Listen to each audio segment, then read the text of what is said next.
Part 16।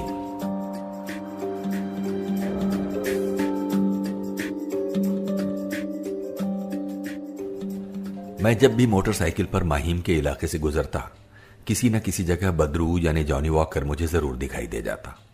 कभी वो मुझे रोक लेता और मेरा वादा याद कराता। मैं भी भूला नहीं था। बदरू को खास तौर पर ध्यान रखकर मैंने बाजी के कथानक में शराबी का एक छोटा सा महत्वपूर्ण पात्र डाला था। पर अब सवाल ये था कि निर्माता और निर्देशक को कैसे मनाऊं कि उस पात्र के लिए वो बदरू को ही लें। आखिर मैंने एक तरकीब सोची और वो बदरू को समझा दी। अगले दिन सुबह जब चेतन, देव, गुरुदत्त और मैं दफ्तर में बैठे विचार विमर्श कर रहे थे तो देखा कि एक शराबी नशे में धुत बना चपरासी के रोकने पर भी अंदर घुस आया है और क्लर्कों को तंग कर रहा है। तभी वो सीधा हमारे पास आ गया और देवानंद को संबोधित करके अंट शंट बोलने लगा। उसने ऐसा ठाठ बांधा जिसका जवाब नहीं था। हंस हंस कर हम सब के पेट दुखने लगे। हमारी हंसी जरा ठंडी होती कि वो फिर कोई नया नुक्ता छेड़कर रौनक लगा देता। आधा पौना घंटा इसी तरह होता रहा। आखिर चेतन को दफ्तर की मर्यादा का ख्याल आया। उसने बेतहाशा हंस रहे कर्मचारियों को डांटा और उस शराबी को दफ्तर से जबरदस्ती बाहर निकालने का हुक्म दिया।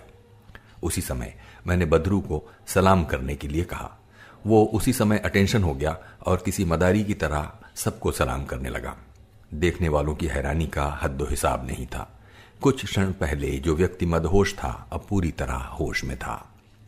सच तो यह है कि जिस शराब के कारण सिनेमा के लाखों दर्शक बदरुद्दीन को याद करते हैं, उसे उसने सारी उम्र कभी हाथ नहीं लगाया है। चेतन प्रश्नवाचक दृष्टि से मेरी तरफ देख रहे थे। मैंने उन्हें बताया कि यह सारा प्रपंच क्यों रचा गया था। उन्होंने बड़ी खुशी से वो रोल बदरुद्दीन को देना कबूल कर लिया। उस छोटे से दृश्य के आधार पर जॉनी वॉकर की गुड्डी चढ़ गई। 1 साल के अंदर वो मुझे बहुत पीछे छोड़कर मशहूरी और अमीरी की चोटी पर जा पहुंचे। फिल्मों में मौके का इंतजार करना ही काफी नहीं होता। अपने अंदर ये योग्यता पैदा करना भी बहुत जरूरी होता है ताकि मौका मिलने पर उसका पूरा लाभ उठाया जा सके। इस बात की ओर नए कलाकारों का ध्यान ज्यादा नहीं जाता। बाजी में नर्तकी के रोल के लिए गुरुदत्त गीता बाली को लेना चाहते थे। एक शाम हम दोनों कहानी सुनाने के लिए वर्सोवा में उनके बंगले पर गए। गीता बाली स्टूडियो से काफी देर से आई। उनके चेहरे पर अभी तक मेकअप था और लिबास भी कंपनी का ही पहना हुआ था। वो बेहद सुंदर लग रही थी। एक तो किसी फिल्मी अभिनेत्री को कहानी सुनाने का मेरा पहला मौका था। दूसरे उनकी हरकतें ऐसी चंचल थीं कि मुझे सारा समय ऐसा लगता रहा जैसे उन्हें सख्त उकताहट हो रही हो। लेकिन उनकी समझबूझ कमाल दर्जे की थी। मैंने स्क्रिप्ट का अभी 1/3 हिस्सा ही पढ़ा था कि गीता बाली सोफे पर से उठ खड़ी हुई और उन्होंने कहा, बहुत बढ़िया, मैं जरूर आपकी फिल्म में काम करूंगी। बाकी बातें आप बीबी जी से कर लें। वो अंदर चली गई। हमारी खुशी का कोई ठिकाना नहीं रहा। गीता बाली उन दिनों लगभग 30 फिल्मों में काम कर रही थी। हम बहुत कम आशा लेकर गए थे। बाजी और हम लोग एक ही समय सेट पर गई। शूटिंग शुरू होने के बाद मैं एक बार भी गुरुदत्त के सेट पर नहीं गया और न ही उन्होंने कभी मुझे बुलाया। 6 महीने मेरे साथ माथापच्ची करके वो तंग आ चुके थे। मुझे लगता था जैसे मैंने एक बच्चे को जन्म देकर उनके हवाले कर दिया हो। राज खोसला और कुलदीप कोहली उन दिनों गुरुदत्त के सहायक थे। मैं उनसे बातों बातों में बाजी के बारे में पूछता। वो बड़े निराशा भरे जवाब देते। एक दिन तो कुलदीप कोहली ने साफ सुना दिया, स्क्रिप्ट तो जो है सो है, पर कर रहे हैं कुछ जोड़ तोड़। मेरा दिल बैठ गया। मैंने कथानक में 6 गानों के लिए जगह बनाई थी। मैंने सुना कि गुरुदत्त 6 के बजाय 9 गाने डाल रहे थे। 3 नए गाने घुसेड़ने के लिए मुझसे पूछे बिना पता नहीं कितने दृश्य काटे जाएंगे। सोच सोचकर मुझे रात को नींद ना आती। फिल्मों में लेखकों की बेकदरी और बेचारगी के किस्से मैंने सुने हुए थे। मैं वैसा लेखक नहीं बनना चाहता था। मैं चेतन के सामने अपने अधिकारों का जरूरत से कुछ ज्यादा प्रदर्शन करने लगा। ये बात गुरुदत्त को बुरी लगी और हमारी दोस्ती रस्मी सी होकर रह गई। मुझे क्या पता था कि अय्यूब की तरह ही गुरुदत्त भी इतनी जल्दी इस संसार से कूच कर जाएंगे। ये पंक्ति लिख रहा था कि सुना मीना कुमारी भी चल बसी हैं। 31 मार्च 1972। 1967 खंडाला में पिंजरे के पंछी की आउटडोर शूटिंग। शॉट है, मीना कुमारी आत्महत्या करने के लिए रेल की पटरी पर चली जा रही हैं। मैं उनके पीछे बहू बहू पुकारता हुआ भाग रहा हूं और ऐन वक्त पर उन्हें गाड़ी के नीचे जाने से बचा लेता हूं। हम दोनों रेलवे लाइन से बाहर गिर पड़ते हैं और हमारे बीच में बड़ा जज्बाती झगड़ा होने लगता है। सलील चौधरी हमारे भागने और रेलवे लाइन से बाहर गिरने का शॉट लेना चाहते थे। गाड़ी के आने और हमारे झगड़े शॉट के बाद के बैक प्रोजेक्शन की मदद से ले सकते थे। अचानक मुझे ख्याल आया कि डेक्कन क्वीन के आने का समय हो रहा है। वो खंडाला पर नहीं रुकती थी। अगर कैमरामैन जल्दी जल्दी लाइटें फिक्स कर लें तो सारा सीन एक ही शॉट में हो सकता है। मैंने सलील चौधरी से बात की तो उन्होंने मीना कुमारी से पूछा। वो झट मान गई। सो जल्दी जल्दी सारी तैयारियां कर ली गई। तब मुझे ख्याल आया कि मीना कुमारी को तो सिर्फ एक बार सुनकर संवाद याद हो जाते हैं, लेकिन मेरा क्या बनेगा। काफी लंबे संवाद थे वो, पर उस समय सोचने का समय नहीं था। मैं संवाद अभी पूरी तरह सुन भी नहीं पाया था कि सामने से गाड़ी आ गई, बड़ी तेज रफ्तार के साथ। ड्राइवर ने हमें लाइन पर भागते हुए देखकर लंबी लंबी सीटियां बजाना शुरू कर दी। मुझे खीज होने लगी। अगर वो इसी तरह सीटियां बजाता गया तो हमारे संवाद कैसे रिकॉर्ड होंगे। मुश्किल से 10 गज का फासला रह गया होगा जब मैं मीना कुमारी को बाहों में भरकर लाइन के बाहर गिर पड़ा। गाड़ी के पहिए हमारे पीछे खड़खड़ करते हुए गुजर रहे थे। लाइटें ठीक हमारे चेहरों पर पड़ रही थीं। सब काम बड़ी खूबसूरती से हो गया। हमने खुशी खुशी मेकअप किया और होटल पहुंचे। मेरा सारा शरीर दुख रहा था। थकावट से अंग अंग चूर था। मैं गर्म पानी का टब भरकर उसमें लेट गया। यकायक मुझे अपनी थकावट का कारण समझ में आया। कितना खतरनाक काम मोल लिया था हमने। अगर हम में से किसी का भी पांव लड़खड़ा जाता तो कितनी मूर्खतापूर्ण तजवीज की थी मैंने। किसी दूसरे की जान खतरे में डालने का क्या हक था मुझे बेहद पछतावा होने लगा। नहाकर मैं कमरे से बाहर निकला। मीना कुमारी अपनी कॉटेज के बाहर बरामदे की सीढ़ियों पर बाहों में सिर दिए बैठी थी। मुझे देखकर उन्होंने कहा, आज ये क्या किया बलराज जी आपने? जिंदगी से तंग आए हुए हैं क्या? यही सोचकर तो मेरी भी जान निकली जा रही है। मैं तो बेवकूफी कर ही रहा था, पर तुमने क्यों नहीं रोका? वो हंस दी। वही हंसी जो आदमी एक बार सुनकर कभी भुला नहीं सकता। आप शॉट जो उस समय लेना चाहते थे, भला मैं आपको कैसे रोकती? तमाशे की दुनिया। मीना कुमारी अपना खेल खत्म करके चली गई। एकदम दी वारिसा ए दुनिया, रब बेवारिस कर मार दाए। ये दुनिया एकदम की है वारिस, ईश्वर लावारिस बनाकर मारता है।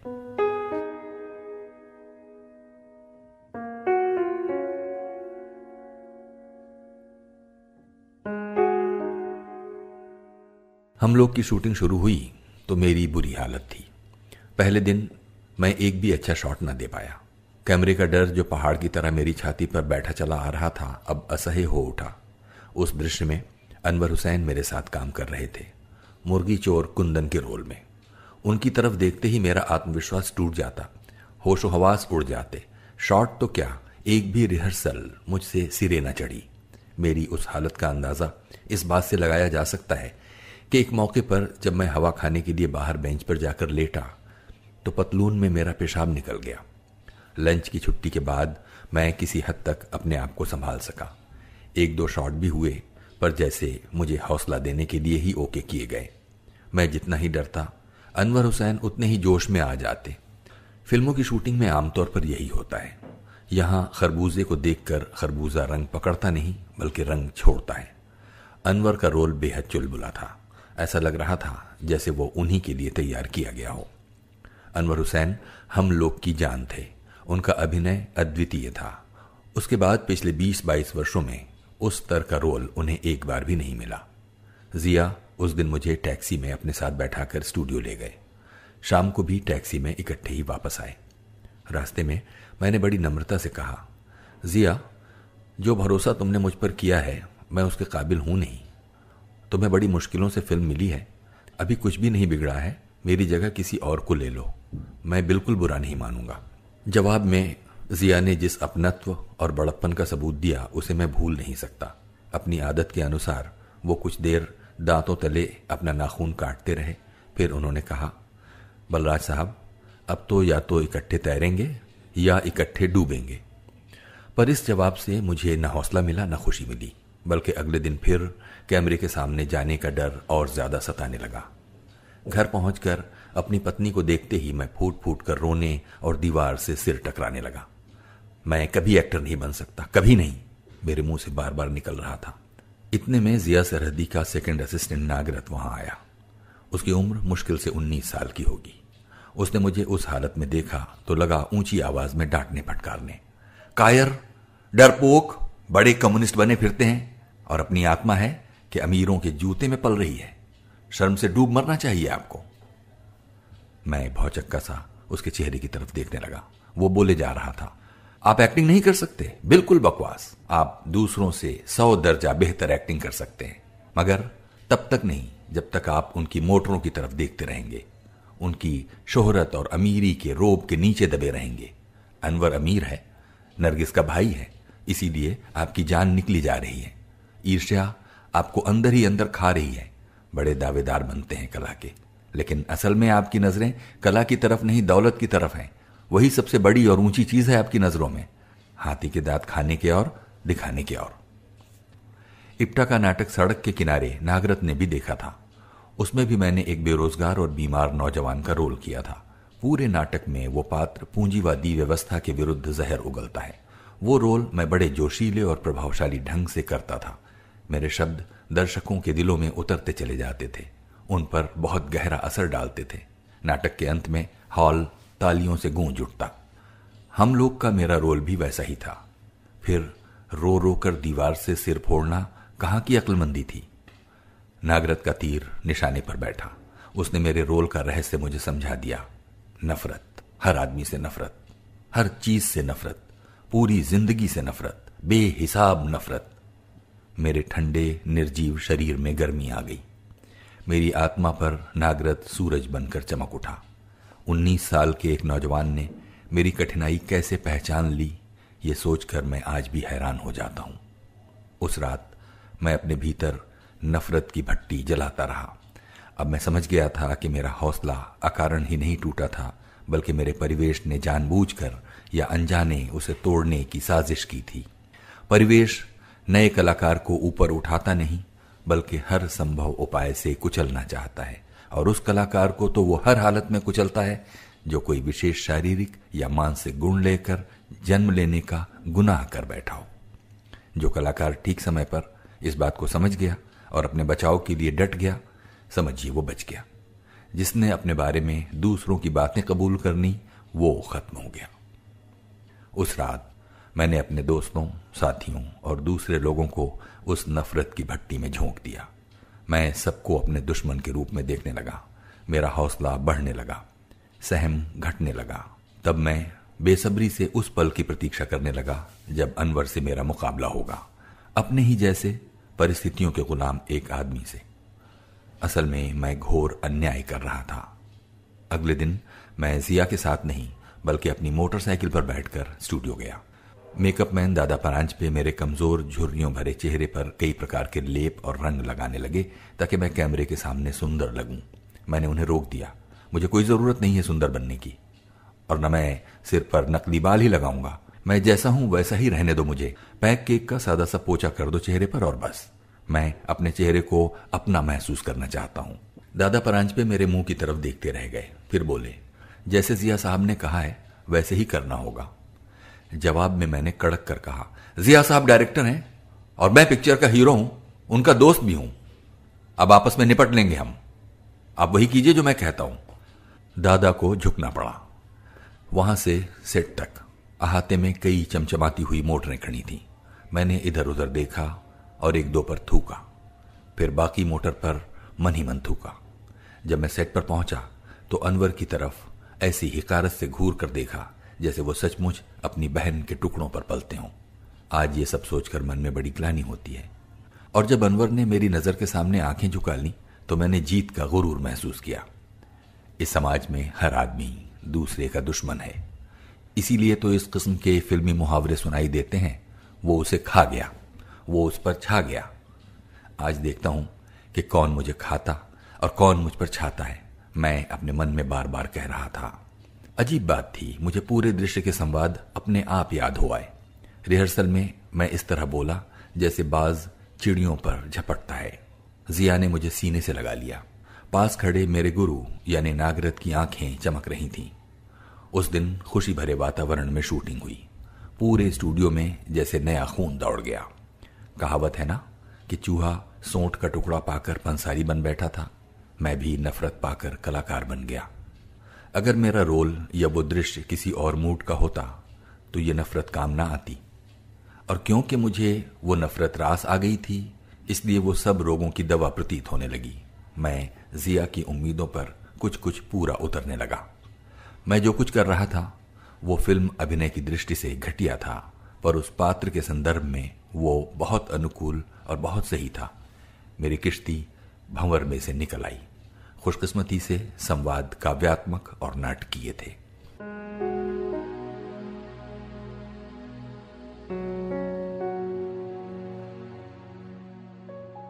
छोटी सी हार पर हौसला छोड़ देना और छोटी सी जीत पर फूल कर कुप्पा हो जाना अनाड़ी कलाकार की पहली निशानी है। जो ही मेरी गाड़ी चल पड़ी मैं दोस्तों साथियों में बैठकर बढ़ चढ़कर बातें करने लगा। रंजीत स्टूडियो के फाटक में दाखिल होते ही पहली नजर उस बरामदे पर पड़ती है जहां गौहरबाई और सेठ चंदूलाल शाह रोज सुबह अपना दरबार लगाते थे। फिल्म लाइन की सब बड़ी छोटी हस्तियां उनके दर्शन करने आती थीं। जिसे विशेष सम्मान देना होता उसे सेठ जी खाने के लिए रोक लेते। शाम को सेठ जी अपनी पीढ़ी पर चले जाते सट्टे के कारोबार के सिलसिले में। फिल्मों और सट्टे में उन्होंने करोड़ों रुपए कमाए थे और करोड़ों ही हार कर बैठ गए थे। उनका बादशाहों जैसा मिजाज था। रेस के घोड़ों के साथ उनकी फोटो आए दिन समाचार पत्रों में छपती थी। उनका 6 फुट से ऊंचा कद था, मीठी मनमोहक मुस्कुराहट और चांदी से सफेद बाल थे। अनवर हुसैन उन्हें प्यार से नेगेटिव प्लेट कहकर बुलाते थे। वो बात मशहूर थी कि एक बार रेस के बाद पूना से बंबई लौटते समय सेठ जी अपनी पूरी फिल्म हार आए थे और एक शीश महल का दृश्य लेने के लिए उन्होंने संगमरमर के बुतों के बजाय सेट पर नंगी लड़कियां खड़ी कर दी थीं।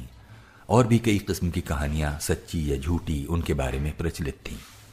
सेठ जी के दिल में कलाकारों के लिए बहुत कद्र थी। मेरे काम के बारे में उनकी चाहे जो राय रही हो, मेरे साथ उनका सलूक बहुत अच्छा था। कॉन्ट्रैक्ट करते समय उनके साथ मेरी बड़ी दिलचस्प बातचीत हुई थी। उस समय जिया भी पास बैठे हुए थे। सेठ जी ने कहा, भाई सच्ची बात तो यह है कि तुम हमको इस रोल के लिए पसंद नहीं हो, पर चलो डायरेक्टर तुमको ही मांगता है तो इसमें हम क्या कर सकते हैं, बताओ तुमको क्या दें। मैंने कहा, मैं तो सेठ जी बताने की पोजीशन में नहीं हूं, आप जो दे देंगे ले लूंगा। नहीं, अब जो तुम्हें ले ही रहे हैं तो हम चाहेंगे कि तुम खुशी खुशी काम करो। 10,000 दे दीजिए, मैंने कुछ क्षण सोचने के बाद कहा। 10? सेठ जी हंस पड़े। हमने तो 5 सोचा था, पर 5 और 10 में कौन सा बड़ा फर्क है। तुम 10 से खुश होते हो तो हम 10 ही दे देंगे। मेरा हौसला बढ़ा और मेरे मुंह से निकला, सेठ जी आप कुछ भी दें, पर मेरी दरख्वास्त यह है कि मुझे बाकायदा हर महीने किस्त मिलती रहे। मेरे सिर पर कर्ज है और मैं बड़ी मुश्किल के दौर से गुजर रहा हूं। अच्छी बात है, तुम्हें हर महीने के पहले हफ्ते 1,500 रुपए मिल जाया करेंगे। उसी समय उन्होंने मैनेजर को बुलाकर इस बारे में हिदायत दे दी। उन दिनों सेठ जी खुद भी मुश्किल के दौर से गुजर रहे थे, इसीलिए वो अपनी आदत के उलट छोटे बजट की फिल्में बना रहे थे। हम लोग के दूसरे कलाकारों को आज तक पैसे नहीं मिले, पर मेरे साथ सेठ जी ने अपना वादा पूरी तरह निभाया। उन दिनों राजकुमार पुलिस इंस्पेक्टर थे। मैं उन्हें कई मौकों पर सेठ जी के पास बैठे देखता। पुलिस की वर्दी में वो बहुत ही सुंदर लगते थे। राजेंद्र कुमार भी सेठ जी के यहां बहुत चक्कर लगाया करते थे, और इससे मुझे अनुमान होता है कि मेरे साथ कॉन्ट्रैक्ट करने के बाद भी सेठ जी जिया को सही रास्ते पर लाने की कोशिशें करते रहे होंगे। एक दिन शॉट के दौरान दुर्गा खोटे ने मेरे कान में कहा, तुम्हारे डायलॉग कुछ फ्लैट हो रहे हैं। ये सुनकर पहले तो मेरे आत्मविश्वास का बुर्ज ढहने लगा, पर फिर मैं संभल गया। मुझे महसूस हुआ कि नागरिक की तरह उन्होंने भी मुझ पर कृपा दृष्टि की है। मुझे उनका आभारी होना चाहिए। कभी डेविड ने भी तो इसी तरह मुझे सही रास्ता दिखाया था। कितना काम आ रहा था उनका दिया सबक। मैं अपनी रिहर्सलों और टेकों का खुद आलोचक बन गया। दुर्गा खोटे ने बिल्कुल ठीक कहा था। मैं सारे वाक्य एक ही सुर में बोल जाता था। उनमें वो उतार चढ़ाव गायब थे जो स्वाभाविक बोलचाल में जरूरी हैं। अब मैं रिहर्सल से पहले एक कोने में चला जाता। डेविड के बताए तरीके के मुताबिक संवाद अपने दिमाग में बैठा था और दुर्गा खोटे की बात ध्यान में रखकर उतार चढ़ाव पर गौर करता, ताकि उनके अंदर छिपे हुए भाव भी साकार हों। मैंने एक और कसौटी ढूंढ ली थी। मैं खुद से पूछता कि अगर यही संवाद मुझे पंजाबी में बोलने हो तो कैसे बोलूंगा। पंजाबी मेरी मातृभाषा है और वो हिंदी के बहुत निकट है।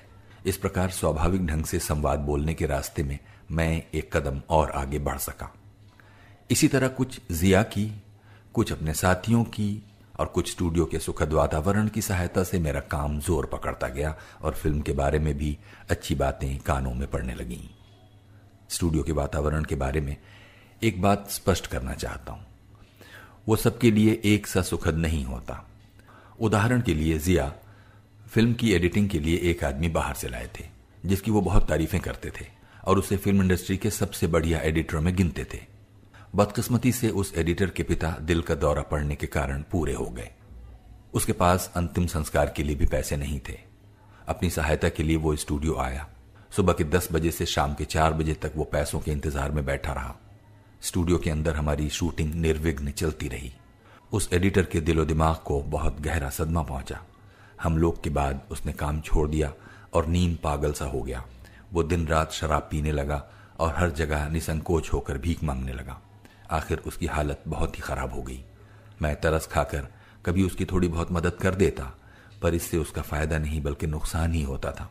आखिर मैंने उसे पैसे देने बंद कर दिए। अब कई सालों से उसे देखा नहीं है।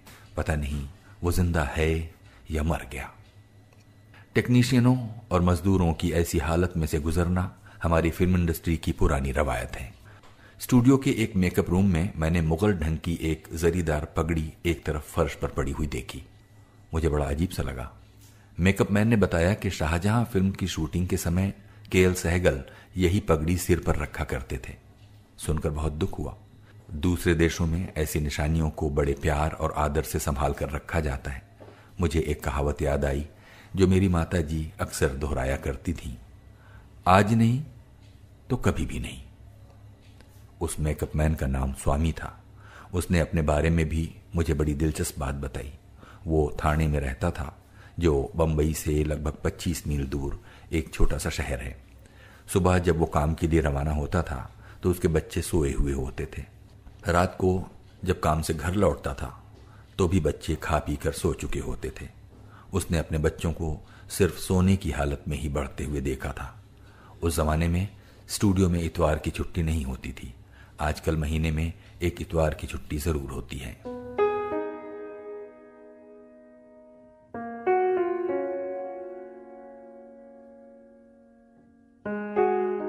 हम लोग लगभग 6 महीने में पूरी हुई। जिस शाम को स्टूडियो में उसकी पहली ट्रायल हुई, मेरी अजीब सी हालत थी। मेरा शरीर तप रहा था जैसे बुखार हो। कहानी का कोई सिर पैर मेरी समझ में ना आया, क्योंकि मैं सिर्फ अपना काम देख रहा था और उसमें मुझे कुछ भी अच्छा नहीं लग रहा था। फिल्म खत्म होने पर कोई कुछ ना बोला। बड़ी डरावनी चुप्पी थी वो। पर स्टूडियो के अहाते में कन्हैया लाल ने मुझे एक तरफ ले जाकर कहा, मार दी, और फिर मेरी बाहों को जोर से दबाया। मैं सोचता रह गया, क्या मतलब। फिल्म बंबई के लिबर्टी सिनेमा में लगी, जो उन दिनों नया ही बना था। नामी कलाकार उसमें न होने के कारण 3-4 हफ्ते वो न रम गई, पर बाद में उसने बेहिसाब जोर पकड़ लिया। लिबर्टी सिनेमा के कर्मचारियों को वो इतनी पसंद आई कि वो टिकट बुक हाथ में लेकर गली गली में खुद टिकटें बेचने लगे। सारे बंबई शहर में हम लोग कम्युनिस्ट फिल्म कहलाने लगी और मुझे कम्युनिस्ट एक्टर कहा जाने लगा। फिल्म रिलीज होने के अगले दिन सेठ चंदूलाल शाह ने मुझे बड़े प्यार से अपने पास सोफे पर बैठाकर कहा, बलराज, तुम इंडस्ट्री में हीरो नहीं, कैरेक्टर हीरो के तौर पर कामयाब हुए हो। इसका यह मतलब है कि बुढ़ापे तक तुम्हें काम मिलता रहेगा। हीरो की फिल्मी जिंदगी बहुत लंबी नहीं होती। हिंदी फिल्मों में बड़े पक्के खाने बने हुए हैं। सामाजिक film, stunt film, hero, character hero, side hero, character artist, decent extra वगैरह वगैरह। एक खाने से कूदकर दूसरे खाने में जाना बहुत मुश्किल है। मैं भी एक खाने में पड़ गया। सड़कों पर लोग मुझे पहचानने लगे। एक बार किसी फिल्म के प्रीमियर पर लड़कियों की एक टोली ऑटोग्राफ लेने के लिए मेरे पास आई। मैंने बड़े शौक से जेब में से पेन निकाला। उसी समय लड़कियों की नजर राज कपूर पर पड़ी तो वो ऑटोग्राफ बुक मेरे हाथ से छीनकर उनकी तरफ दौड़ पड़ी। एक दिन रेस्तरां में हितेन चौधरी, जिनके यहां मैंने कड़की के जमाने में काफी चक्कर लगाए थे, मेरे पास आकर बोले, क्यों Balraj? How is it feel to be successful? कामयाब होना कैसा लग रहा है? मुझसे कुछ उत्तर देते न बना। नए और दिलचस्प तजुर्बे थे वो।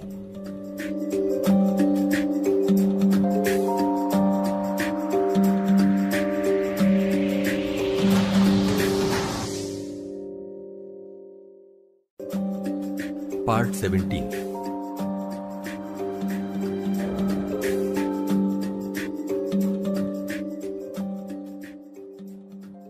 हम लोग की सफलता के बाद कुछ मनोरंजक नतीजे भी सामने आए। शाहों के शाह सेठ चंदूलाल शाह ने एक नई नवेली हिलमैन मिंक्स कार ड्राइवर समेत जिया सरहदी को तोहफे के तौर पर दी। जिया का अहंकार, जो पहले से ही सीढ़ी से ऊपर डंडे तक पहुंच चुका था, अब आसमान छूने लगा। वो जुहू में हमारा पड़ोस छोड़कर कोलाबा के एक होटल में जाकर रहने लगे। मैं एक दो बार उनसे मिलने गया, पर उन्हें अच्छा नहीं लगा। मैंने जाना छोड़ दिया।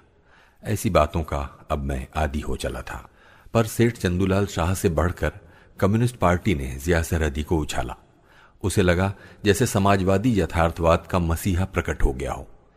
जिया को सम्मान देने के लिए नागपाड़ा के एक बड़े मैदान में शानदार जलसा किया गया।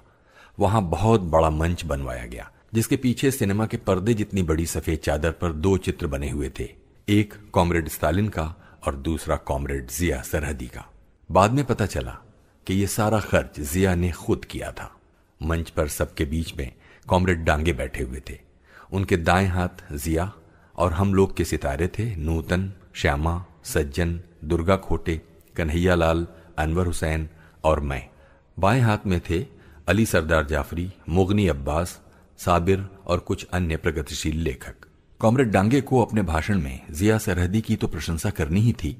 उस मौके को उन्होंने मेरे कान खींचने के लिए भी इस्तेमाल किया। उन्होंने मेरी ओर संकेत करते हुए कहा, कभी ये भी थे हमारे साथ, अब साथ छोड़ गए हैं। खैर कोई बात नहीं। कुछ सीटियां बजीं, एक दो आवाजें शेम शेम की भी आईं।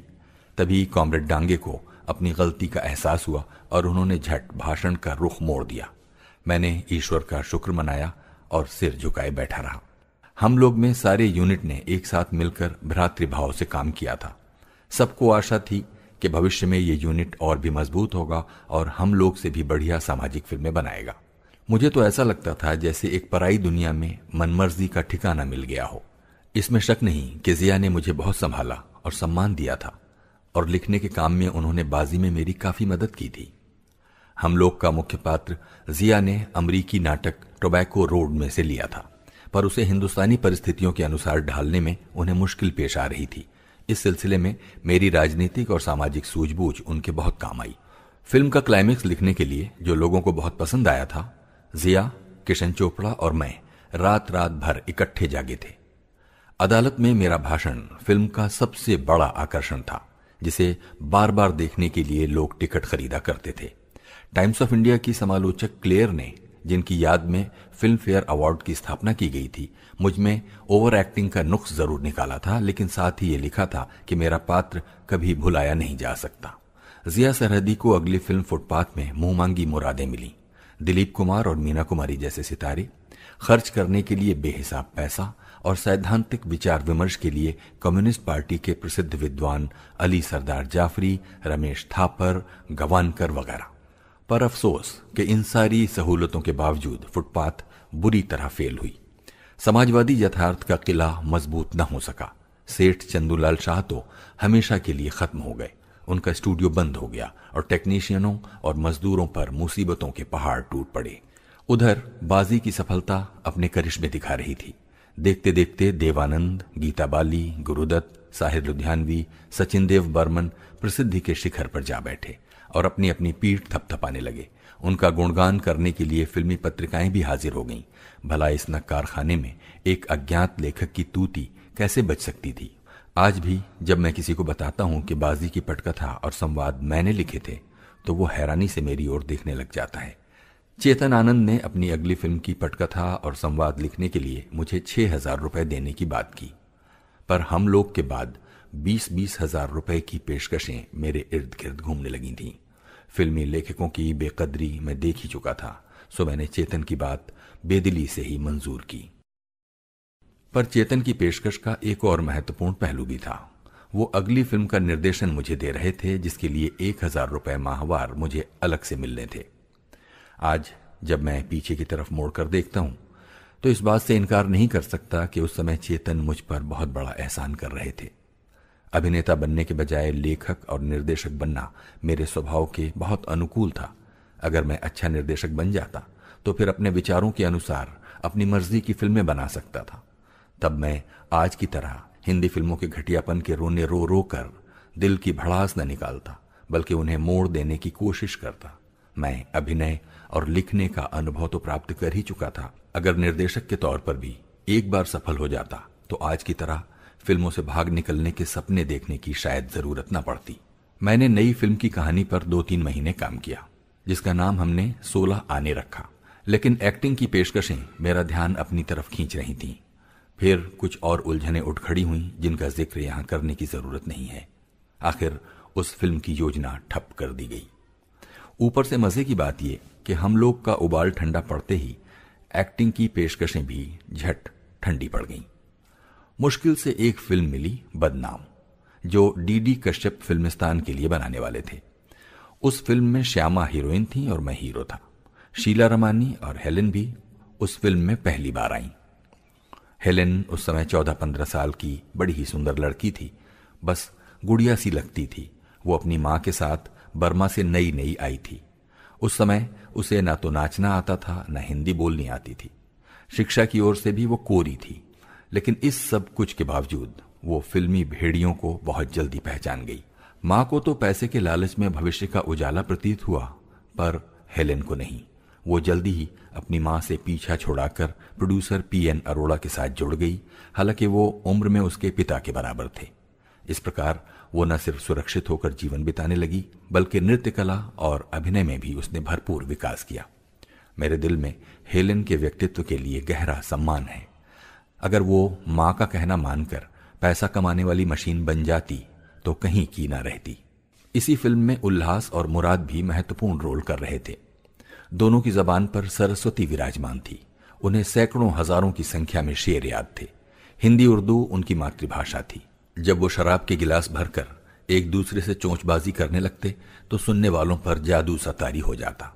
इसी तरह KN सिंह, हमीद बट, कामेश्वर सहगल, कन्हैया लाल और बद्री प्रसाद जैसे कलाकारों के मुंह से भी मैं शब्दों की फुलझड़ियां छूटती हुई देखता और महसूस करता कि मैंने BBC की नौकरी के जमाने में यद्यपि हिंदी उर्दू पर बेहद मेहनत की थी, पर फिल्मी कलाकार कहलाने का मैं तभी हकदार हो सकता हूं जब मैं इन लोगों जैसी सहजता, रवानी और सुंदरता के साथ हिंदी बोल सकूंगा। अभिनय के मामले में मैं आवाज से ज्यादा खेलने का हिमायती नहीं था, पर यह जरूर मानता था और आज भी मानता हूं कि जिस भाषा में अभिनेता बनना हो उसका, उसके उच्चारण का, उसकी शब्दावली और साहित्य का आदमी को माहिर होना चाहिए, वरना उसका विकास एक जगह पर आकर रुक जाने का खतरा है। इस बात को ध्यान में रखकर मैं लगातार अभ्यास करता था और मुझे सफलता भी जरूर मिलती थी। फिर भी उल्लास और मुराद तक पहुंचने की आशा मैं एक जन्म में तो क्या 2 जन्मों में भी नहीं कर सकता था। मुझे अपनी मातृभाषा पंजाबी की ओर प्रेरित करने के लिए उल्लास और मुराद का बहुत सा हाथ है। उस जमाने में फिल्में रंगीन नहीं होती थीं, बजट भी मामूली होता था, मुश्किल से 3-4 लाख रुपए। इसलिए आउटडोर शूटिंग के लिए कुल्लू कश्मीर या लंदन पेरिस जाने का रिवाज नहीं पड़ा था। बंबई शहर से लगभग 20 मील दूर छोटी मोटी पहाड़ियां और जंगल थे, जिन्हें चाइना ब्रिज या घोड़बंदर कहते थे। बरसात शुरू होने से 1 महीना पहले आसमान में बादल दिखाई देने लगते थे। रंगीन फिल्म में नीला आसमान बहुत सुंदर लगता है, लेकिन ब्लैक एंड व्हाइट फिल्मों के प्राकृतिक दृश्यों में बादल जान डाल देते हैं। इसीलिए सभी फिल्म कंपनियां उस ओर निकल पड़ती थीं। बड़ा ही खतरनाक समय होता था वो, क्योंकि जहां बैठो चींटियां, मक्खियां, बिच्छू, सांप वगैरह से सामना हो जाता था। एक दिन आम के पेड़ों से घिरे हुए एक बहुत बड़े पोखर के पास 3-4 फिल्मों के लव सीन फिल्माए जा रहे थे। बादल, पानी, जंगल, भला रोमांटिक वातावरण के लिए और क्या चाहिए था। पानी को हिला हिलाकर उसकी लहरों में झिलमिलाहट पैदा की जा रही थी, पर उस दिन दुर्भाग्यवश एक मेंढक सांप के गले में फंस गया था। उसकी चीखों ने लगभग 2 घंटे शूटिंग का काम बंद किए रखा। कोयल कूक रही होती या बुलबुल बोल रही होती तो और बात थी, पर सांप की वो आवाज तो प्रेम दृश्यों के साथ बिल्कुल मेल नहीं खाती थी। एक दिन डीडी कश्यप ने, जो कि गवर्नमेंट कॉलेज लाहौर में चेतन आनंद और बीआर चोपड़ा की तरह ही मेरे सहपाठी थे, घोड़बंदर की एक पहाड़ी जितनी बड़ी चट्टान पर कैमरा टिकाया। वो बड़ी खतरनाक जगह थी जहां से नीचे गहरी खाई दिखाई देती थी। यहां कैमरा रखने का क्या मतलब हुआ कश्यप साहब? मुराद ने पूछा। यहां हीरो और विलन की थोड़ी सी फाइट होती है, यानी आपकी और बलराज साहब की। मुराद चुपचाप खड़े अपनी बड़ी बड़ी नीली आंखों से बिटर बिटर देखते रहे। फिर वो बोले, आपका मतलब है कि बलराज साहब और मैं यहां खड़े होकर लड़ेंगे? जी। बात समझ में आ गई। अब मैं पूरी तरह समझ गया कश्यप साहब, मुराद ने कहा और उल्लास की ओर चल पड़े, जो दूर एक चबूतरे पर बैठे हुए थे। शराब का प्रबंध उल्लास ने पहले से ही कर रखा था। मुराद ने नौकरों को सोडा, बर्फ, गिलास आदि लाने के लिए कहा। उस जगह खड़े होकर मुक्केबाजी करने के ख्याल से मुझे बेहद डर लग रहा था, लेकिन मुराद को इस प्रकार लापरवाह देखकर मैं चुप रहा और मेकअप कराने लगा। जब मैं तैयार होकर फिर कश्यप के पास गया तो मुराद और उल्लास अभी भी मजे से बैठे खा पी रहे थे। कश्यप ने ऊंची आवाज में कहा, मुराद साहब आप भी तैयार हो जाइए। मुराद ने पहले तो जैसे सुना ही नहीं, फिर बड़े आराम से झूमते हुए कश्यप के पास आए। मुझे याद फरमाया कश्यप साहब? जी हां, शॉट रेडी है। शॉट? बताया तो था आपको, बलराज साहब और आपके लड़ने का एक शॉट लेंगे यहां। लड़ाई भी कई तरह की होती है कश्यप साहब। आपका मतलब किस किस्म की लड़ाई से है? बस यूं ही थोड़ी सी मुक्केबाजी, जैसी कि आम फिल्मों में होती है, कश्यप ने हंसकर कहा। बात समझ में आ गई कश्यप साहब, अब मैं पूरी तरह से समझ गया, मुराद ने दांतों में दिया सलाई घुमाते हुए कहा। मैं बड़ी मुश्किल से अपनी हंसी रोक पा रहा था। कश्यप ने कहा, तो फिर आप तैयार हो जाइए ना, वरना सूरज की पोजीशन बदल जाएगी। मैं इस सिलसिले में आपसे कुछ अर्ज करना चाहूंगा कश्यप साहब। फरमाइए। एक मुश्किल पेश आ रही है। क्या? लड़ना तो एक तरफ रहा कश्यप साहब, मुझ नाचीज से तो यहां खड़ा भी नहीं हुआ जा रहा है, मुराद ने कहा, और वो अपना सफेद कुर्ता पैजामा झड़काते हुए बड़े आराम से चलते हुए फिर उल्लास के पास जाकर बैठ गए। कुछ देर के बाद मैं उनके पास गया तो उन्होंने मेरी ओर ध्यान नहीं दिया। मैंने साहस बटोरकर कहा, कश्यप साहब से कहकर अगर कैमरा थोड़ा पीछे हटा लिया जाए तो फिर शॉट हो सकता है। बलराज साहब, अच्छा यही रहता कि इंसान अपना ख्याल करे और दूसरों के मामले में दखल ना दे, लेकिन अगर काम पर आए हैं तो काम तो होना चाहिए। तब मुराद ने मेरी ओर मुड़कर ऐसा वाक्य कहा जिसका मतलब मैं आज तक समझने की कोशिश कर रहा हूं। बलराज साहब, हमें इंडस्ट्री में काम करते हुए 10 साल हो गए हैं, पर जब भी दुम उठाकर देखा है घोड़ी ही नजर आई है, घोड़ा आज तक नजर नहीं आया। उनकी बहुत सी आउटडोर शूटिंग मनाली में हुई थी। मेरे ख्याल से इससे पहले कुल्लू मनाली में कभी किसी फिल्म की शूटिंग नहीं हुई थी। कश्यप ने यह फिल्म के दृष्टिकोण से किया था या शीला रमानी को रिझाने के लिए, इस बारे में यूनिट के लोगों में अलग अलग रायें थीं। उन दिनों रास्ते बहुत खराब थे, खासकर मंडी से कुल्लू वाला रास्ता तो बहुत खतरनाक था। ऊपर से फिल्मिस्तान के किसी अधिकारी ने सफर और रिहाइश का ठेका पठानकोट के अपने किसी रिश्तेदार को दिला दिया था। उसने पैसे बचाने के लिए हमें एक निकम्मी सी बस दी और ऐसे ड्राइवर के हवाले कर दिया जिसने पहले कभी उस सड़क पर बस चलाई ही नहीं थी। हम व्यास दरिया की नजर होते होते बड़ी मुश्किल से बचे, फिर भी उल्लास की मजेदार बातों ने हमारा हौसला बनाए रखा। वो जब व्यास को वीएम व्यास कहकर बुलाते तो खतरे के बावजूद सबकी हंसी फूट पड़ती, क्योंकि वीएम व्यास फिल्म इंडस्ट्री के एक बहुत ही मशहूर और बेहद कंजूस निर्देशक का नाम था। मनाली से लौटने पर मैं पहली बार पंजाबी के प्रसिद्ध उपन्यासकार नानक सिंह के दर्शन करने के लिए अमृतसर गया। उल्लास अब इस संसार में नहीं है। वो अद्वितीय व्यक्ति थे। उनके दोस्तों के लिए उन्हें भुला पाना बहुत मुश्किल है। उन्हीं दिनों भगवान गार्गी ने मुझे फिल्म अभिनय के बारे में एक पुस्तक पढ़ने के लिए दी जिसका नाम था मॉडर्न एक्टिंग। वो हॉलीवुड के प्रसिद्ध अभिनेता क्लार्क गेबल की पत्नी ने लिखी थी। इस पुस्तक को पढ़ने पर मेरा बहुत नुकसान हुआ। वास्तव में वो नौसिखिए कलाकारों के लिए नहीं बल्कि सिद्धहस्त कलाकारों के लिए लिखी गई थी। उसमें बताया गया था कि फिल्म अभिनेता के बाह्य लक्षणों और उसके व्यक्तित्व के प्रभावों को कैसे सुधारा जाए। वो ये मानकर लिखी गई थी कि अभिनेता ने अपने अंदरूनी लक्षणों को साध लिया होगा। कैमरे के सामने हंसते समय किस प्रकार होठों को दोनों ओर बराबर और सीधा रखना चाहिए, उन्हें टेढ़ा मेढ़ा नहीं होने देना चाहिए, वरना चेहरा रोनी सूरत वाला और कुरूप लगने लगेगा। बोलते समय ऊपरी होंठ को ज्यादा हरकत देनी चाहिए ताकि निचले दांतों के बजाय ऊपरी दांत दिखाई पड़े। अगर क्लोजअप में ऊपरी दांत अदृश्य हों और सिर्फ निचले दांत दिखाई दें तो चेहरा डरावना लगेगा। क्लोजअप में दाएं बाएं देखना हो तो पहले आंखों को और फिर गर्दन को हरकत देनी चाहिए। कमरे में दाखिल होने पर दरवाजा बंद करना हो तो मुड़े बिना हाथ पीछे करके बंद करना चाहिए।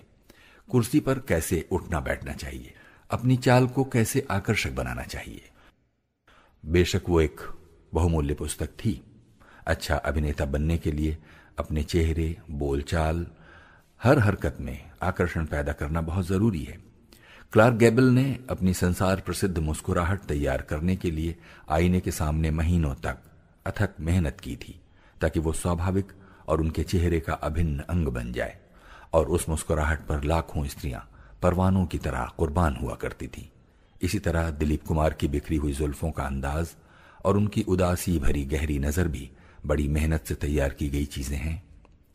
जिंदगी में बहार ले आने वाली अशोक कुमार या देवानंद की हंसी के बारे में भी ये कहना गलत ना होगा, पर मेरे लिए वो पुस्तक समय से पहले थी। उसने मुझे गलत रास्ते पर डाल दिया। हम लोग में मैंने अपने भावों को समेटने और उन्हें केंद्रित करके अपने अंदर ले जाने का तरीका बड़ी मुश्किल से सीखा था। इस दिशा में अभी बहुत कुछ करना बाकी था। मेरी रुचि भी इस तरफ थी। अपनी शिक्षा और स्वभाव के कारण मेरी नजर में आत्म प्रदर्शन अधिक महत्व नहीं रखता था, पर हीरो और स्टार बनने का लालच किसे नहीं होता। मेरी भावनाएं फिर अंदर से बाहर आने लगी। मैं न इधर का रहा न उधर का। कैमरे के सामने मैं क्लार्क गैबल की तरह हंसने की बहुत कोशिश करता, पर मेरे गाल सूखे चमड़े की तरह अकड़े रहते। इस बार क्लेयर ने मेरे बारे में लिखा, ऐसा लगता है जैसे हीरो के बजाय कोई मुर्दा कब्र में से निकाल कर लाया गया हो। बदनाम का रिलीज होना दिल तोड़ने वाला अनुभव था। मैं ऊपर उठते उठते फिर नीचे आ गिरा, पर मेरे दोस्त गुरुमुख सिंह ने, जो आजकल बेरूत में हिंदुस्तानी फिल्मों के वितरक हैं, हॉल में से बाहर निकलते ही मेरी तारीफों के पुल बांध दिए। मैं जानता था कि उन्होंने ये सिर्फ दिखावे के तौर पर किया था, पर मैं उनका बहुत आभारी हूं कि उस समय मुझे सहारा देने वाला कोई दोस्त मेरे साथ था।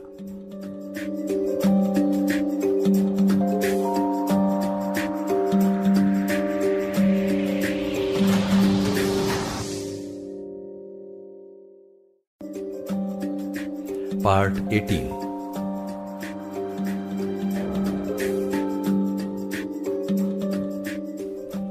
सुबह का समय था। मैं समुद्र तट पर बच्चों के साथ रेत के घरौंदे बना रहा था।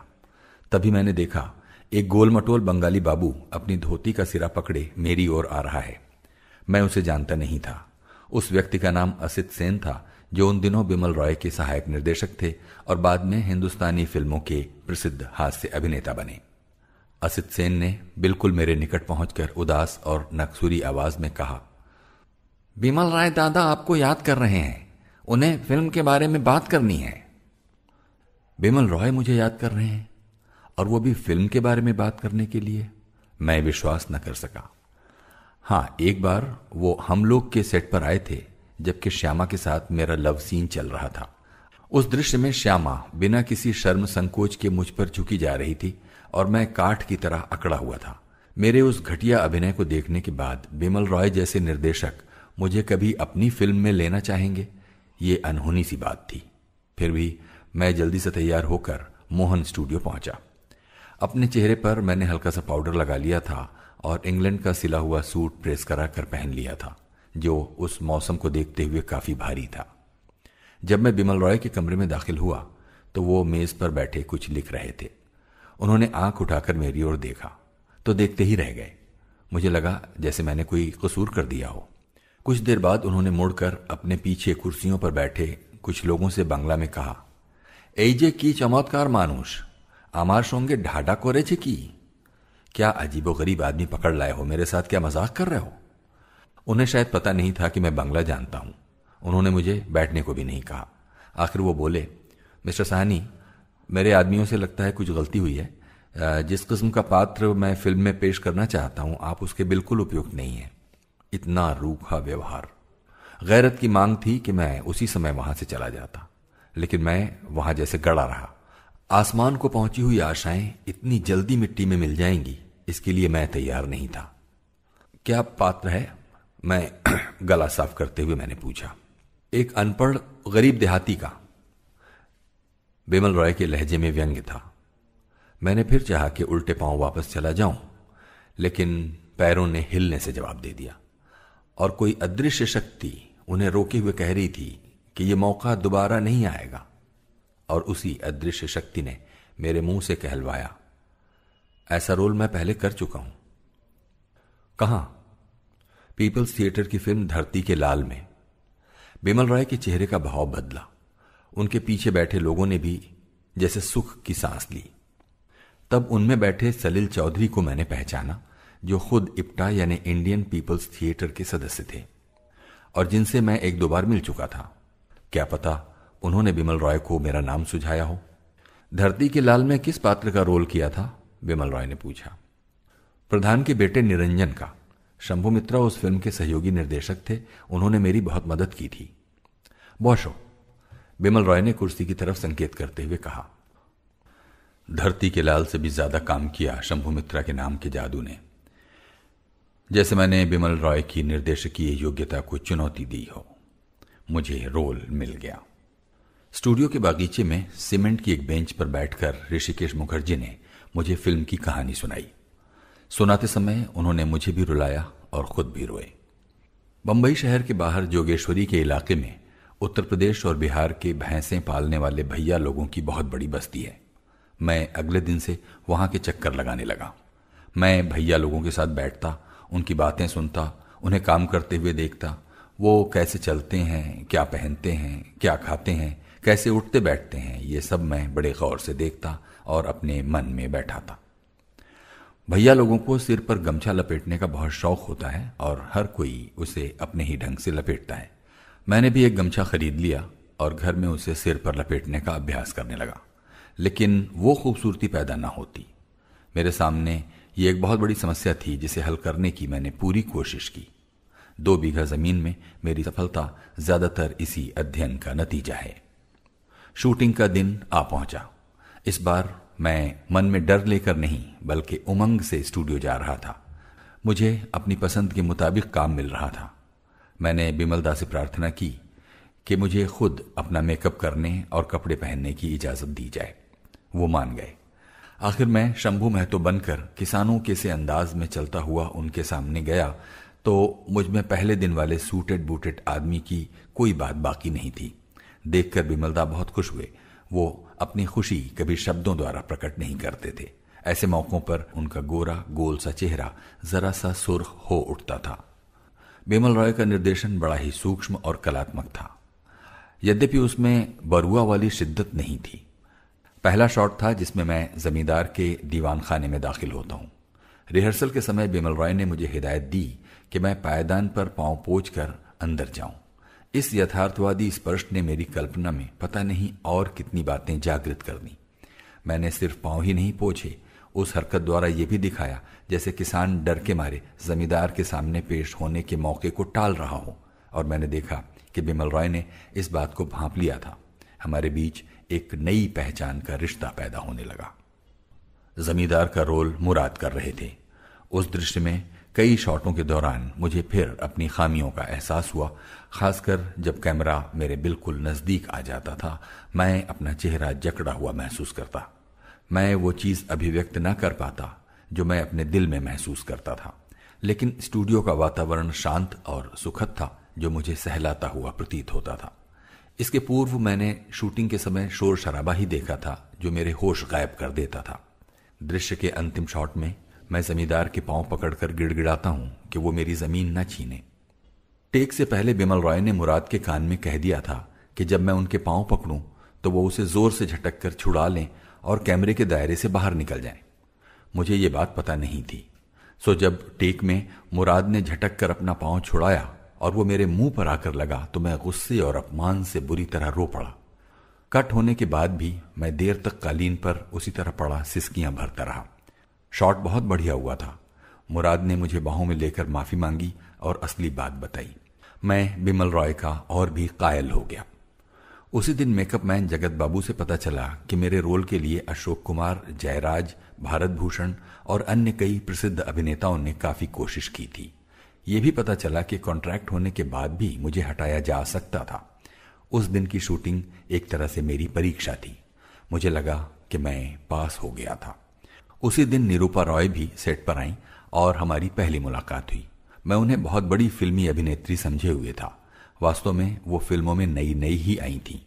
जब उन्होंने कहा आपके साथ काम करने की मुझे बहुत खुशी है, तो मैं समझा कि वो मेरा मजाक उड़ा रही हैं। निरूपा रॉय का चुनाव भी बड़ी सावधानी और सोच विचार के बाद किया गया था। निरूपा असल में किसान घराने की लड़की थी। जो कुछ उन्हें फिल्म में करके दिखाना था, 2-3 साल पहले तक वो अपने नित्य प्रति के जीवन में करती रही थी। मैं जहां अध्ययन और अभ्यास करके किसान बन रहा था, वहां निरूपा जन्म से किसान थी। फिल्म में यथार्थ का रंग ज्यादातर उन्हीं के कारण आया था। दर्शकों ने इस बात को महसूस जरूर किया था, पर वो इसका विश्लेषण नहीं कर पाए थे। पति पत्नी के रूप में हमारी जोड़ी इतनी जमी कि फिल्मों में आज तक चली आ रही है। 2-3 महीने तक शूटिंग का काम बहुत अच्छी तरह चलता रहा। किसानों की वेशभूषा और चाल ढाल तो मैं अपना चुका था, लेकिन किसानों की बोलचाल कहां से लाता? हाँ, ये मैं जान गया था कि संवाद एकदम वास्तविक ढंग से बोलने हैं। तब इतना कर पाना ही मेरे लिए बहुत था। जहां मुश्किल पेश आती, मैं दिलीप कुमार की नकल करता। फिल्म के संवाद निर्देशक पॉल महेंद्र मुझ पर खुश नहीं थे। उनके निर्देशन पर न्यू थिएटर्स की शैली का बहुत असर था। मेरी नजर में वो शैली पुरानी पड़ चुकी थी। पूर्णतः स्वाभाविक तो वो कभी भी नहीं थी, हालांकि उसमें स्वाभाविकता का दिखावा था। पॉल महेंद्र मुझे अलग बैठाकर टोकते। मेरे कारण फिल्म के फेल हो जाने का खतरा उन्हें डरा रहा था। पता नहीं ये खतरा और किस किस को डरा रहा था। मैंने तो अपने आप को बिमल रॉय के साथ समस्वर कर लिया था और वो मुझे पूरी तरह संतुष्ट लगते थे। मेरा दिल भी गवाही दे रहा था कि मैं ठीक रास्ते पर चल रहा था। कलकत्ता की आउटडोर शूटिंग का समय आ पहुंचा। वहां मुझे रिक्शा चलाना था। मैं और मेरी पत्नी यूनिट के अन्य साथियों से 3-4 दिन पहले ही कलकत्ता के लिए रवाना हो गए। खास तौर पर रेलगाड़ी के 3रे दर्जे के डिब्बे में। मैं अपने पात्र को पूरी तरह अनुभव करना चाहता था।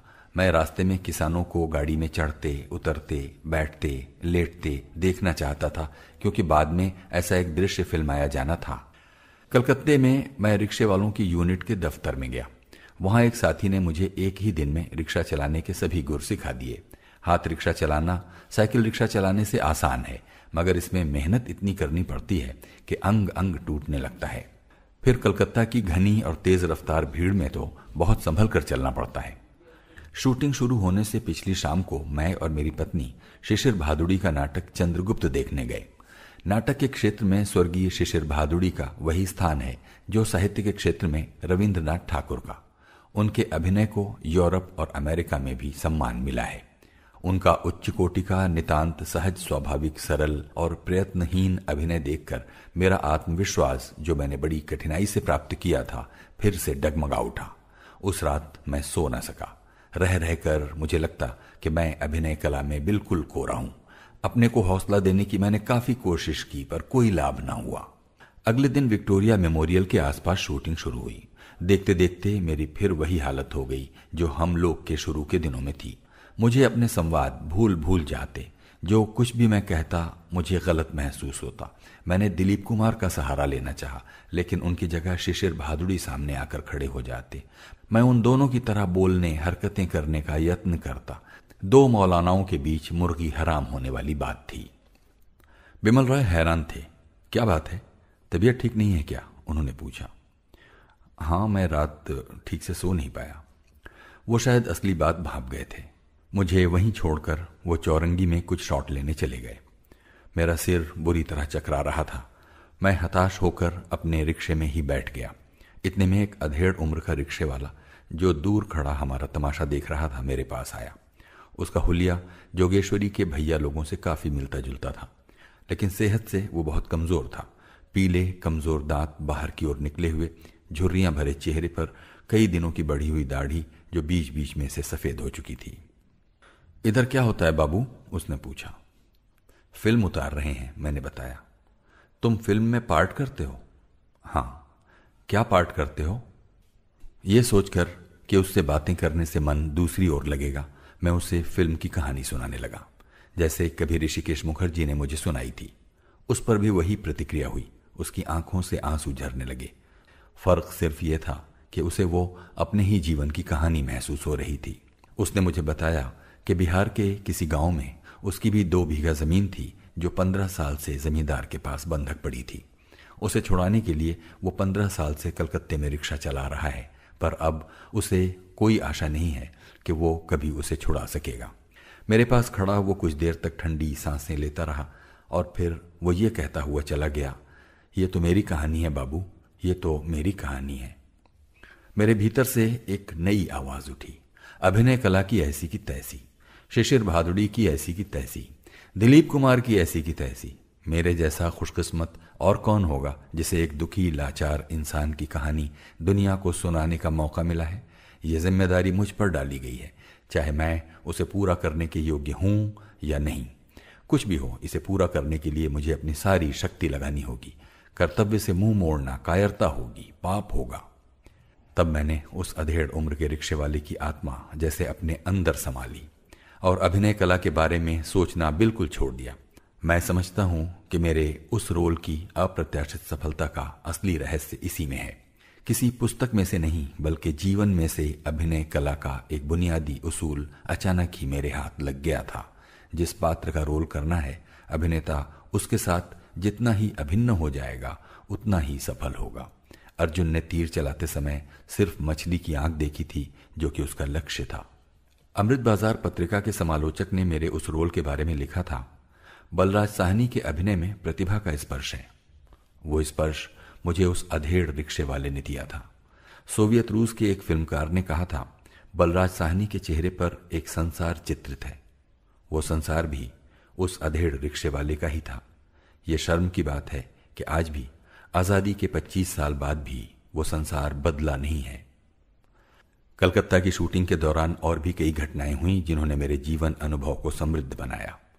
हावड़ा पुल पार करके शहर की ओर आते हुए पहले एक बहुत बड़ा गोल चक्कर चौराहा आता है, जिसमें से बड़ा बाजार और दूसरी सड़कें निकलती हैं। वो चौराहा सीमेंट का बहुत बड़ा टापू सा है, जहां दिन रात लावारिस और दुत्कारे हुए कंगाल इंसान बसेरा करते हैं। बिमल रॉय ने कैमरा ट्रैफिक कंट्रोल के ऊंचे केबिन पर लगवाया था, जहां से चौराहे का पूरा दृश्य दिखाई देता था।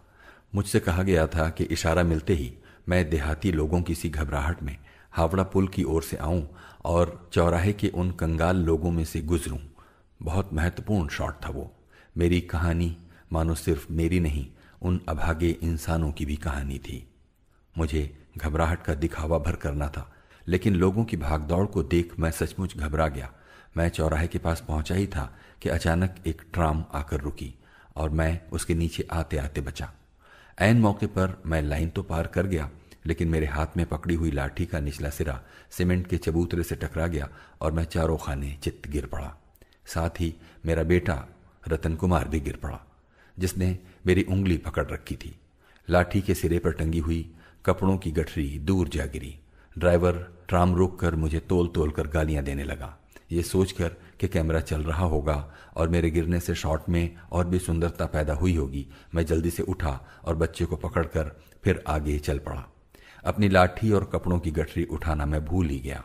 मेरी इस हालत का कंगाल बिरादरी पर अजीब सा असर हुआ। कभी वो भी इसी तरह आशाएं लेकर शहर आए थे और मेरी जैसी ही बौखलाहट उन्हें भी हुई होगी। तभी वो भागकर आए और उन्होंने मुझे घेर लिया। स्त्रियों ने बच्चे को थाम लिया और पुरुषों ने मुझे बांह से पकड़कर फर्श पर बैठाया। फिर वो मुझे हौसला देने लगे। घबराओ मत, माथा ठंडा रखो, सब ठीक हो जाएगा। पहले पहल सबके साथ ऐसा ही होता है।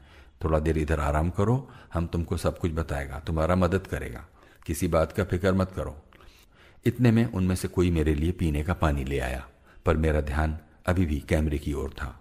मैं बिल्कुल ठीक हूं, मुझे काम है, मुझे जाने दो। मैंने उठकर फिर आगे बढ़ना चाहा।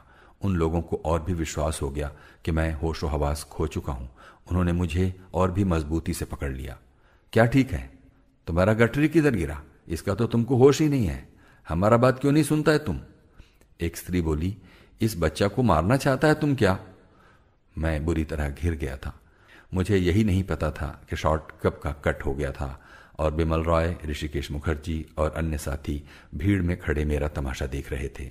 आखिर ऋषिकेश मुखर्जी ने आगे बढ़कर मुझे छुड़ाया और उन लोगों को समझाया कि मैं असली गरीब नहीं हूं, बल्कि जो फिल्म खींची जा रही है उसमें मैं गरीब का रोल कर रहा हूं। एकाएक मेरे चारों तरफ खड़े लोगों की आंखों में इंसानी प्यार और हमदर्दी के चश्मे सूख गए। वो आंखें मुझे दूर जाती हुई प्रतीत हुईं, बहुत दूर, जैसे जूम लेंस में से निकट का दृश्य अचानक दूर चला जाता है। जिंदगी उन लोगों के साथ रोज ही मजाक करती थी।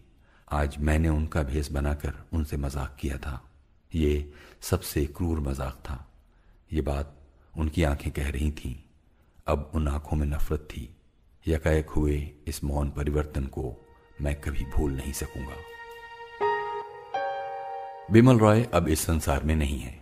मैं उनसे अपने कथन की पुष्टि नहीं कर सकता, लेकिन मुझे लगता है कि 2 बीघा जमीन में कंगाल बस्ती की मालकिन का पात्र उन्होंने शायद उसी भीड़ में से लिया था। बिमल रॉय और ऋषिकेश मुखर्जी दिन भर शूटिंग करते और सारी रात नई लोकेशनों के लिए भटकते। कलकत्ता में प्रातःकाल के समय सड़कें धोने का रिवाज है। उस वातावरण को फिल्माने के लिए उन्होंने मुझे रात के 3 बजे ही रिक्शा में जोत दिया। मुझे इतना ज्यादा रिक्शा चलाना पड़ा कि भूख के मारे मेरा बुरा हाल हो गया। एक बस्ती के बाहर मैंने एक हलवाई को गर्म गर्म दूध बेचते हुए देखा। मैं उसके पास गया और आधा सेर दूध देने के लिए कहा। हलवाई ने एक नजर मुझे देखा और कड़क कर कहा, जाओ, दूध नहीं है। कढ़ाई में ये क्या उबल रहा है? मैं पैसे दे तो रहा हूं, मुफ्त तो नहीं मांगता। कह जो दिया, दूध नहीं है। उसके गुस्से का पारा और भी चढ़ गया था। दोपहर का समय था, गर्मी बेहद थी। कैमरा एक ट्रक में छिपा कर लगाया गया था। सारी यूनिट उस ट्रक पर सवार थी। रुमाल का इशारा पाते ही मैं रिक्शा लेकर दौड़ पड़ता था। कभी सवारी उतारता, कभी नई सवारी लेता, कभी 2 सवारियां, कभी 3। प्यास के मारे बुरी हालत थी, लेकिन ट्रक वालों को रोकना संभव नहीं था। एक जगह सड़क के किनारे मैंने पंजाबी सरदार का ढाबा देखा तो कुछ क्षणों के लिए रिक्शा एक ओर खड़ा करके भागता हुआ वहां गया और बड़े अपनत्व से पंजाबी में बोला, भराजी बहुत सख्त प्यास लगी है, 1 गिलास पानी पिलाने की कृपा कीजिए। दफा हो जा तेरी बहन की, उसने मुझे घूंसा दिखाकर कहा। एक पंजाबी आदमी रिक्शा चलाने का घटिया काम करे, ये उसे शायद सहन नहीं हो पाया था। मेरे मन में आया कि मैं उसे अपनी असलियत बताऊं और 2-4 खरी खोटी सुनाऊं, पर इतना समय नहीं था। एक पान वाले की दुकान पर मैंने गोल्ड फ्लैग सिगरेट का पैकेट मांगा और साथ ही 5 रुपए का नोट उसकी तरफ बढ़ाया। पान वाले ने कुछ देर मेरा हुलिया देखा, फिर नोट लेकर उसे धूप की ओर उठाकर देखने लगा कि कहीं नकली ना हो। आखिर कुछ देर सोचने के बाद उसने मुझे सिगरेट का पैकेट दिया। अगर वो मुझे पुलिस के हवाले भी कर देता तो कोई हैरानी ना होती। चौरंगी में शूटिंग करते समय भीड़ जमा होने लगी थी। बिमल रॉय ने मुझे और निरूपा रॉय को कुछ देर के लिए किसी होटल में चले जाने के लिए कहा। हम फर्शो रेस्तरां में दाखिल हुए तो वेटरों ने हमें धक्के मारकर बाहर निकाल दिया। हम भारतीय सभ्यता और उसके मानवतावादी मूल्यों की डींगे मारते नहीं थकते, पर हमारे देश में सिर्फ पैसे की कद्र है, आदमी की कद्र नहीं है। ये बात मैंने उस शूटिंग के दौरान साफ तौर पर देख ली थी। हमारे देश में गरीब आदमी के पास पैसा हो तो भी उसे चीज नहीं मिलती, ये हमारी सभ्यता की विशेषता है। लेकिन सभी अनुभव कटु नहीं थे, कुछ एक बहुत मजेदार भी थे। जिस दिन घोड़ा गाड़ी से मेरे रेस करने का दृश्य लिया गया, उस दिन दौड़ दौड़ कर मेरी जो हालत हुई उसका मैं वर्णन नहीं कर सकता। कोलतार की तपती हुई सड़कों पर मेरे नंगे पांव जल रहे थे और उन पर बड़े बड़े खूनी छाले उभर आए थे। मैं जब भी शूटिंग बंद करने के लिए प्रार्थना करता, बिमल रॉय कहते, बस 2 शॉट और रह गए हैं। उस समय मेरे चेहरे पर दुख और पीड़ा के भाव शायद बहुत स्पष्ट और स्वाभाविक रूप में आ रहे थे। बिमल रॉय को उन्हें फिल्माने का लालच था और वो रुकने का नाम नहीं ले रहे थे। आखिर मैंने तंग पड़कर कहा, अब तो बियर की 2 बोतलें मेरे सामने टांगिए, तभी मैं दौड़ सकूंगा, वरना नहीं। बिमल रॉय ने यकीन दिलाया कि शॉट खत्म होते ही असित सेन मुझे फर्शों में ले जाएंगे और वहां मैं जितनी चाहूं बियर पी सकूंगा। ये लालच दिलाकर उन्होंने कई शॉट और लिए। आखिर जब असित सेन और मैं फर्शों पहुंचे तो पता लगा कि उस दिन ड्राई डे था। मैंने बाहर निकलते ही असित सेन को गर्दन से पकड़ लिया और कहा, जहां से भी हो मेरे लिए बियर लाओ, वरना मैं तुम्हें जान से मार डालूंगा। असित सेन ने काफी भटकने के बाद बियर आखिरकार प्राप्त कर ही ली, लेकिन तब तक मेरा जोश और जिस्म दोनों ठंडे हो चुके थे। तब मैंने ब्रांडी पीनी चाहिए। मैंने असित सेन से कहा, अब मैं बियर नहीं पीऊंगा, मुझे ब्रांडी पिलाओ। असित सेन के सब्र की हद हो चुकी थी, सो हमारे बीच में अच्छा खासा झगड़ा हुआ। असित सेन को बियर पिलाने का आदेश मिला था, सो वो बियर ही पिलाएंगे, ब्रांडी चाहे सस्ती ही क्यों ना हो। आखिर मुझे बियर ही पीनी पड़ी और बाद में ठंडे पेट और बेहद थकावट के कारण जुकाम हो गया।